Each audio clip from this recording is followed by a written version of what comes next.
किसी ने बड़ी कमाल की बात कही है कि हम इंसानों की फितरत तो इतनी है कि नहीं मिले तो सब्र नहीं, और मिल जाए तो असल में कद्र नहीं। नमस्ते, मैं हूँ सुनंदा।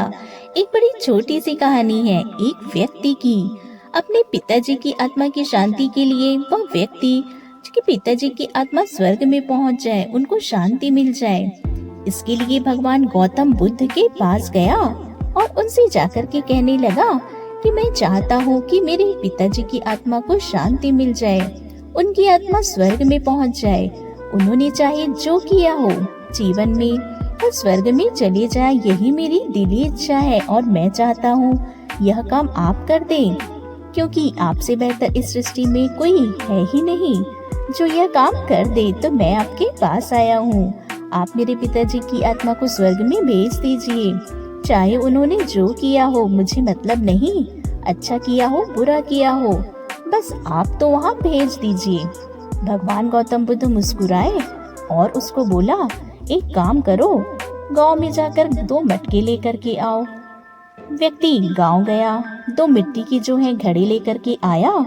फिर उससे कहा गया कि एक मटके में तेल भर दिया और जो दूसरा घड़ा था उसमें पत्थर डाल दो। उसने पत्थर डाल दिए। वो व्यक्ति सोच रहा था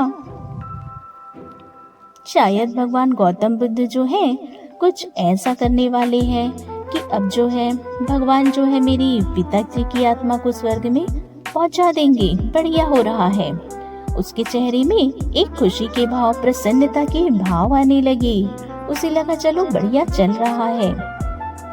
भगवान गौतम बुद्ध ने कहा, अब एक काम कर, यह दोनों घड़े ले जा करके जो गांव का तालाब है उसमें नीचे पानी में छोड़ के आ जाओ। व्यक्ति गया, जाकर के उसने दोनों घड़े वहाँ पानी में छोड़ दिए।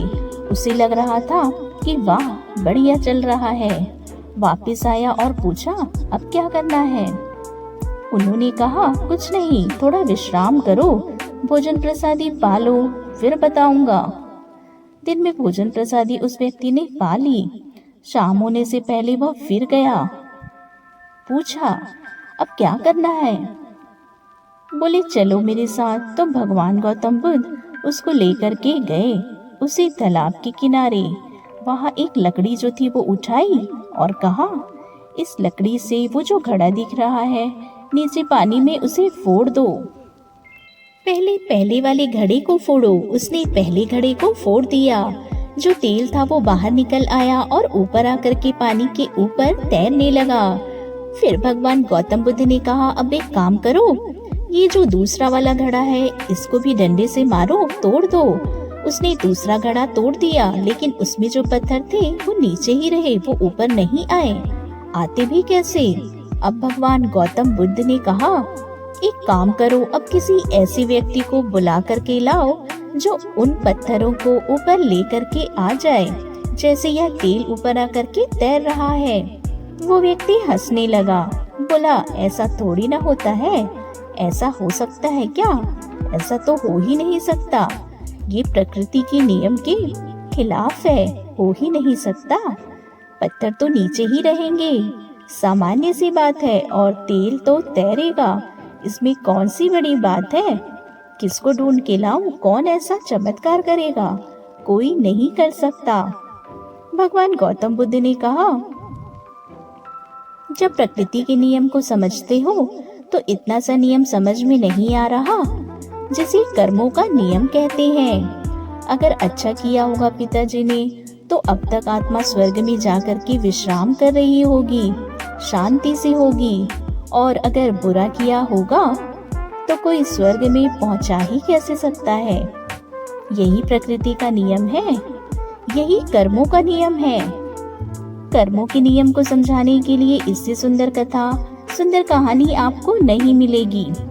लाइफ में याद रखिए, जो कर रहे हो वह लौट करके अवश्य आएगा, चाहे अभी आए चाहे बाद में आए। आपका कर्म आपको ढूंढ करके निकालेगा। इसलिए कर्मों के नियम को समझो और जो कर रहे हो वो सही कर्म करो। याद रखो, कोई आपको लगातार देख रहा है, इसलिए गलती से भी गलत काम मत करना। तो दोस्तों, कैसी लगी आपको आज की कहानी? अगर कहानी पसंद आए तो वीडियो को लाइक कीजिएगा। हमसे जुड़े रहने के लिए चैनल को सब्सक्राइब करना ना भूलें। हमसे जुड़ने के लिए आपका बहुत बहुत धन्यवाद। Thanks for watching.